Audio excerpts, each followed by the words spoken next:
Is there such a thing as a little white lie? Are white lies bad? Is it okay to exaggerate a story to make it more interesting? Hello, and welcome to the Tales of Zeke and Elliot, Parables Worth Pondering. On today's episode, Charlotte the Butterfly has a problem.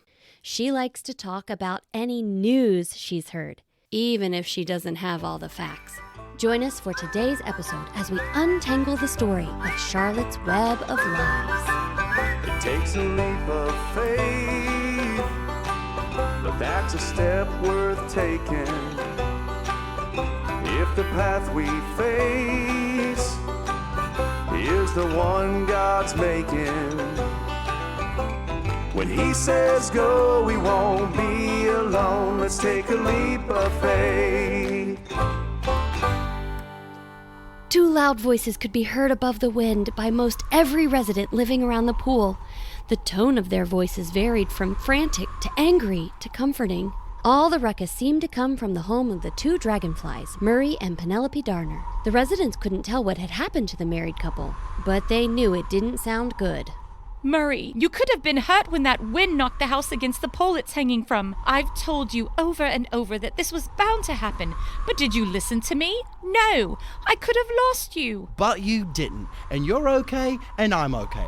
How was I supposed to know that gust of wind was going to come through tonight and tear up our house? Because I've said it over and over.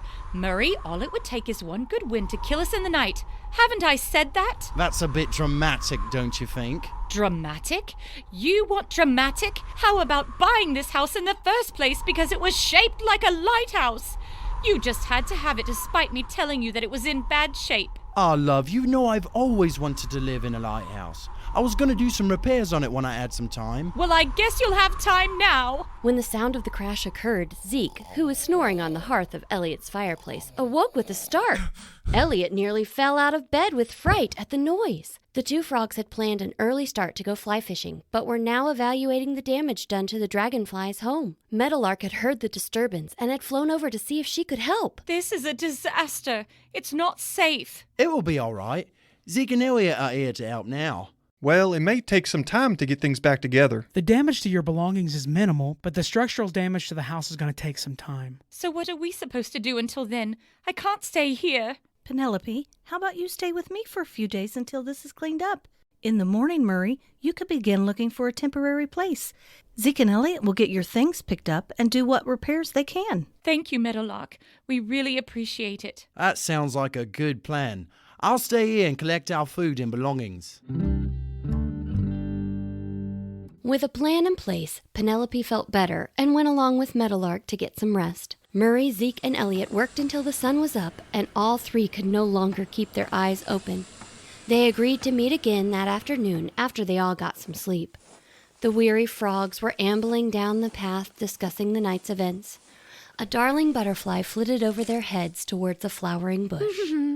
Oh, that is a beautiful red flower. The perfect nectar flower. Ruby will love some of this for her ruby red ice cream to sell at the Stomp and Stump. I'll just finish gathering my supply and get a little extra and head over to Bicker's Pond and drop it off to her. Oh, there's Zeke and Elliot. I wonder what they're up to. No. He told me to take a box of food to Penelope, and you were supposed to set aside a box for Murray to use. Are you sure? Because I thought he said you were supposed to leave a box for her. So we left no food for Murray, and Penelope has everything. Hey, Zeke, Elliot, what's up? You two hanging out at the pool today? Hanging out? No, that would be nice. We've been working. Been moving and repairing things all morning at Murray and Penelope's. Moving things? Are they moving out of their old place? Yes, well, she is. She's been wanting to move on for a while, but after the disaster last night, I've never seen Penelope so upset. Elliot, I'm heading back to the pond. I'll see you later. I'm going to grab some French fries and sleep all day. Me too. I'm going to head back to my place. All right.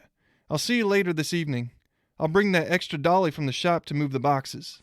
I'll go with you, if you don't mind, Zeke. I'm heading to the pond to drop off some nectar to Ruby. Sure. Oh, you know what? I might stop by Jumpin' Java's to get a cup of coffee and a blueberry muffin for the walk back. That sounds delicious. So Murray and Penelope are living in two different places? Yeah. Elliot and I did as much to repair things as we could for now, but it's going to take some time, if it's even fixable. Why are Murray and Penelope moving? Did you say she was moving out? Yeah, Penelope has been worried about the situation for some time, and Murray was hoping they could make things work a little longer. He didn't think there was a cause for alarm. Elliot and I are trying to repair the damage. That sounds awful. It was, and things were getting pretty tense with those two. Just a lot of stress. I bet, since the two of them are separating. Yeah, for a bit. Wait, what? Oh, there's No, Casey. Charlotte, I'll catch that's up not with her what- and wait outside Drake's while you stop for coffee. But- She and I can have a little chat. Never mind. I need some coffee. Hi, Casey. Hi, Charlotte. I'm running late again. I can't seem to get my things together. Well, since you're already running late, a few more minutes won't hurt, right? I guess. What's up? I've just heard the most outrageous thing about Penelope and Murray. Oh, I heard. Penelope was so upset. So you've already heard about it? How could you miss it? It was so loud, woke me up from a very nice dream. They were loud enough that it woke you up? Oh, yeah. Oh, really? Hey, Casey. Ready, Charlotte? Sure. We can talk more later, Casey. Bye, Zeke. Bye, Charlotte. While passing the pool, Charlotte spotted a June bug, Betty, who is heading towards her water aerobics class. Oh, there's Betty. I need to talk to her. Charlotte, I can't stop to chat. I need to get some sleep. Okay, Zeke, go ahead. Betty, hello. Hi, Charlotte. How have you been? I'm great. But you know who's not? You won't believe what's happened to Murray and Penelope. Oh, do tell. Penelope has moved out. Moved out? From Murray? I thought I heard a ruckus going on there last night. She's living at Meadowlark's, and he's mourning the loss at their house. This is shocking. As Charlotte spun the story of Penelope and Murray, the details became more exaggerated and dramatic. Charlotte headed toward the antique bird bath. A crack along the bowl's edge kept it from holding water, but now held a kaleidoscope of flowers that hung like a waterfall. She knew she'd find some hummingbirds there to share the news with. She saw Amelia first. The hummer's long, narrow bill was drawing nectar from a beautiful flower. Hi, Amelia. Did you hear about Murray and Penelope? She kicked him out, and he's out of food. He'll probably starve. They did? Really? Oh my, that's terrible news. I know. I just feel so bad for them. Zeke and Elliot were trying to help them, I guess. Zeke was moving Penelope's things, and Elliot was comforting Murray. Charlotte was off again, heading towards the pond as fast as her tiny wings could take her. When she reached the pond, she found Esther, the turtle, who was ferrying Ruby across the pond. So Penelope told Murray that she had had enough of his constant complaining, and she was packing her things and getting out. This is hard to believe. Are you sure this information is accurate? It doesn't sound like them. Sure. I mean, I heard it from Zeke and Elliot. Zeke and Elliot told you this? Yep. I saw them this morning after they were headed back from helping Penelope move. Back at the pool, Carla was teaching the water aerobics class. Betty was recounting the story Charlotte had told earlier. The story had grown a life of its own. There was now a maze of falsehoods surrounding the dragonfly couple. Knees up, knees up. Remember, ladies, it's not a workout if you aren't feeling that burn. So, are they both moving away from the pool? Yes, that's what I heard. Their relationship is a mess. I've always wondered about those two. She can be very bossy. What a shame. You hate to hear things like this. What were Zeke and Elliot doing there? From what I understand, they helped them move their things. While the ladies were talking, Penelope flew by and said hello to the class. The June bugs stopped mid-flutter kick with mouths open in shock. Looking good, ladies. We're trying hard. Hope you're doing okay, Penelope. I'm doing as well as can be expected, but of course it could have been worse. How could it be worse than that? We were thinking of moving on, but this just sped things up. So how long have you two been having trouble? I've told Murray for months there was a problem. Months? Sweetie, you should have said something. Maybe we could have helped. Sit yourself down here on this floaty and tell us all about it. Penelope looked at the bugs curiously and landed on a floaty. The June bugs moved closer to hear the whole story. Murray was headed to Zeke and Elliot's shop to grab the pulley system they had told him he could borrow. On his way, he saw Ruby near the edge of the pond and stopped to say hello. Good morning, Ruby. How's business at the Stompin' Stump? Doing good, Murray. I was real sorry to hear about you and Penelope. Oh, it's not too bad. We'll get the mess cleaned up somehow. I'm just glad my wife wasn't hurt. She's a trooper. Mess? Hurt? Why would she be hurt? Are we talking about the same thing here? I don't know. Are we? I'm talking about you and Penelope splitting up. Do what? Penelope and I aren't splitting up.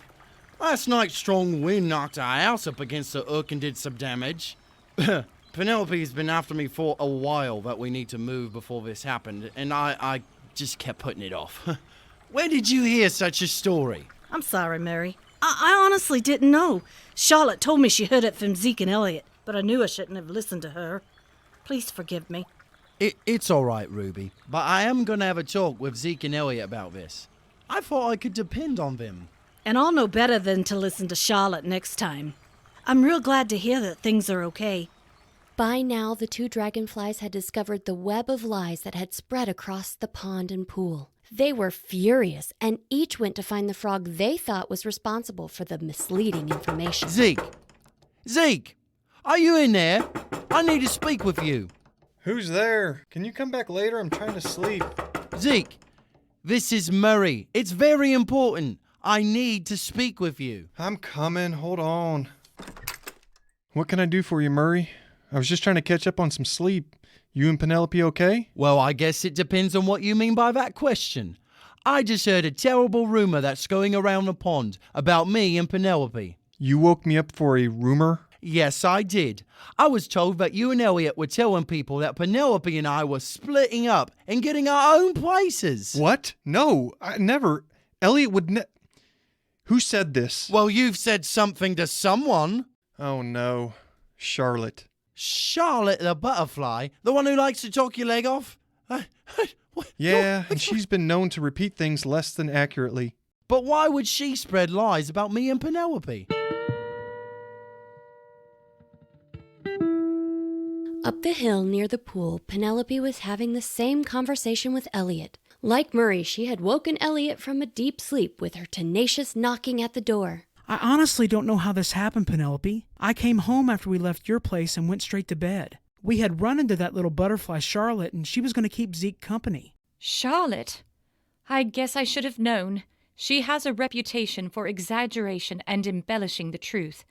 But now she's really stirred up something serious. I'm sorry this happened to you and Murray on top of everything else. It's not your fault, Elliot. Zeke and I will be by to help tonight if that's still okay. Certainly, please do. I'm going to head over to Meadowlark's. I need to figure out what to do.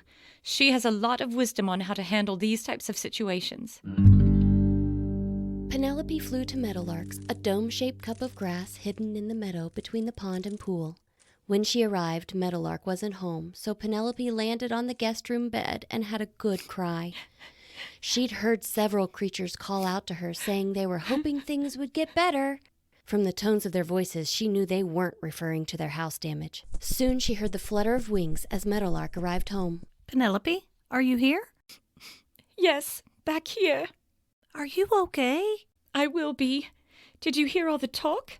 How do I fix this? Where do I start? I can't straighten out this mess on top of the mess that my house is in.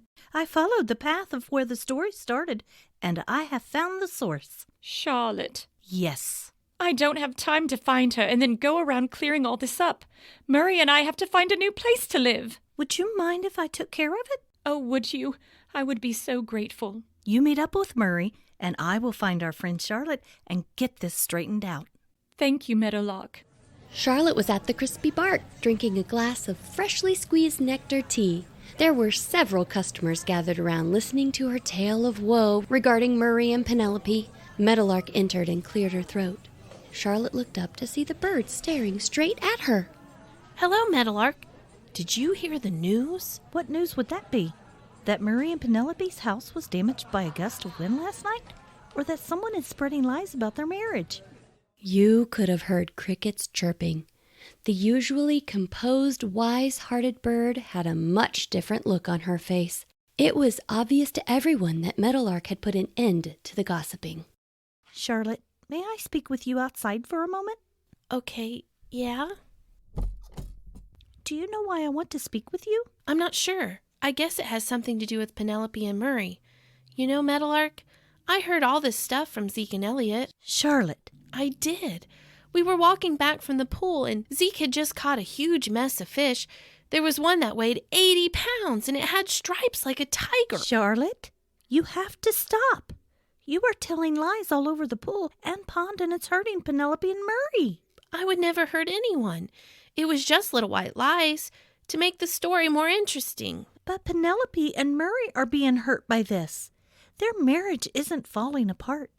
Their house was damaged by some wind, and Zeke and Elliot are helping them with the repairs. But I didn't mean... Charlotte, do you see the spider web in that tree? Look at all the silk fibers crisscrossing over one another. Look closer. Do you see what's caught in its webbing? Yes.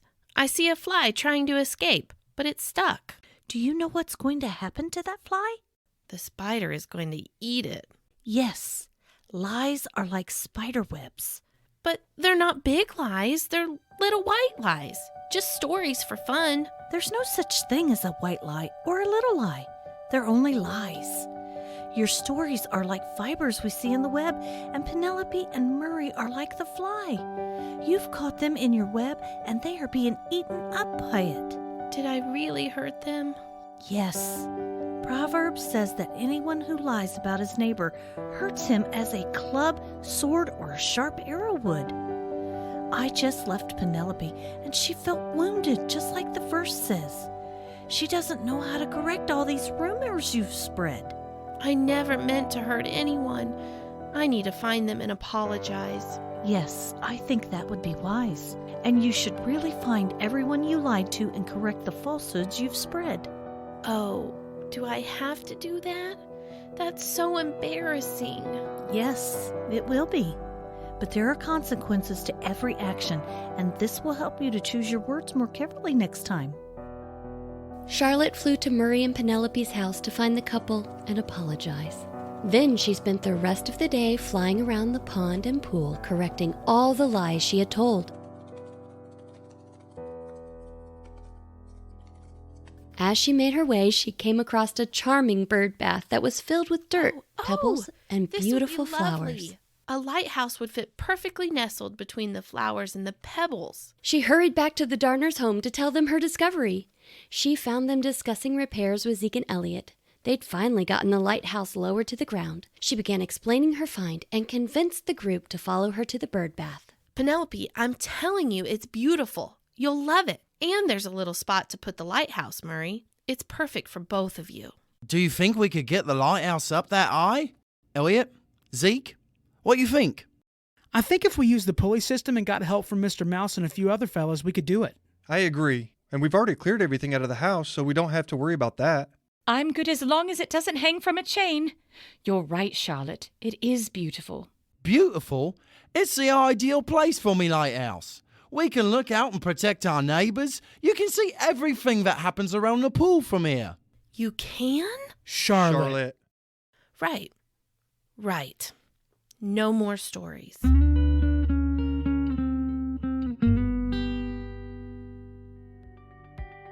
The Bible has a lot to say about lying and gossip. In Proverbs 20:19, the Bible says, "So avoid anyone who talks too much." And Proverbs 12:22 says, "The Lord detests lying lips, but he delights in the people who are trustworthy." Proverbs 10:9 says, "Whoever walks in integrity walks securely, but he who makes his ways crooked will be found out."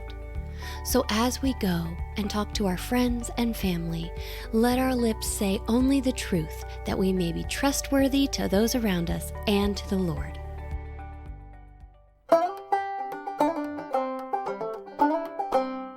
Welcome to Insightful Information with Kelly and Kandy. Charlotte is a character that we heard about today. She is one of the 18,500 species of butterflies and can be found anywhere in the world.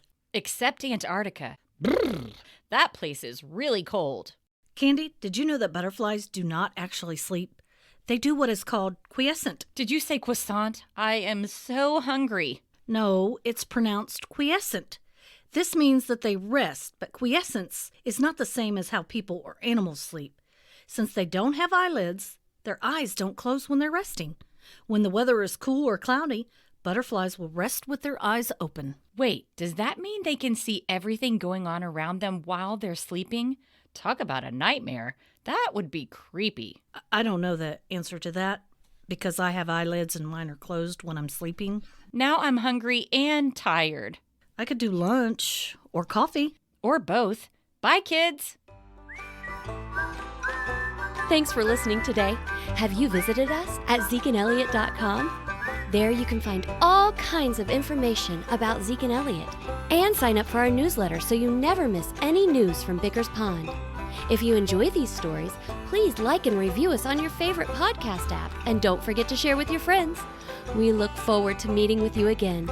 Until then, when God leads, don't be afraid to take your next leap of faith.